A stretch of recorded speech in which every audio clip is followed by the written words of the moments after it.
Díogrit agus fáilte go dtí má áit Chónaithe.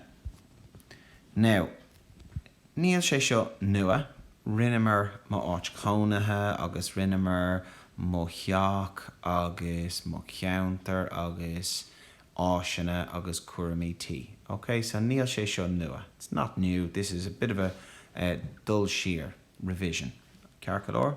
So féicear na pictúran sin, tá teach, tá teach lascuite an sin, tá picturelinn áisina, tá Páirc Pelle agus tá an Fulús Glantóir, tá Henry an sin. Cearcadóir. So, leanráid go dtí tasc a hain. Tasc a hain, líon na barnaí. So tá lán ceistena an seo. Iver a hain, time mo blank e lauchan. So, féach sias go dtí an busca dearg, cad é an focal is fear chónaí. Time mo chónaí e lauchan. Cearcadóir. So, scríomh an abert sin is deach iad do chópléir, as Gaeilge agus as Béarla. So, as Gaeilge, time mo chónaí e lauchan, agus as Béarla, I live in Lucan. Okay? And you're going to do that for all of those. Hain go dtí a cuaig déag. Sin tasc a hain. Tasc a dó, scríomh abertí i de chópléir. Okay? So that's kind of tasc a hain and tasc a dó done. Okay? Now, task 3 is scríomh blog. Okay, so blog sin alt. Alt is a paragraph type of a thing. Okay, so ido vlog luig.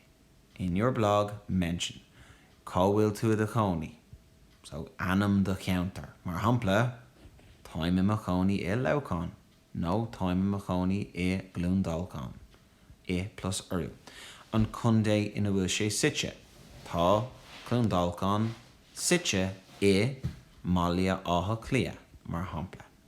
Cén sort counter atá ann, an bhfuil an counter ciúin, an bhfuil an counter garmh, an bhfuil an counter glórach. Cén sort counter. Na háisina atá ann, picturean, lins náva, cad atá I do counter, do cheach.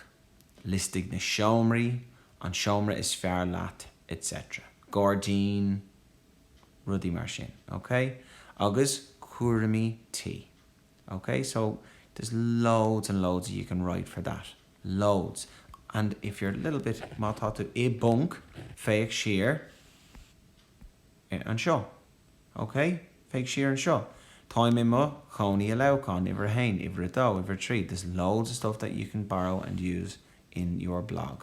Okay? Your blog can be done in your cópléir, guys. Okay? It the cópléir freshen. We're not going to be using Piccolage written for this because we just want to keep things nice and simple for now. Okay, Cearcadóir, slán go fóill.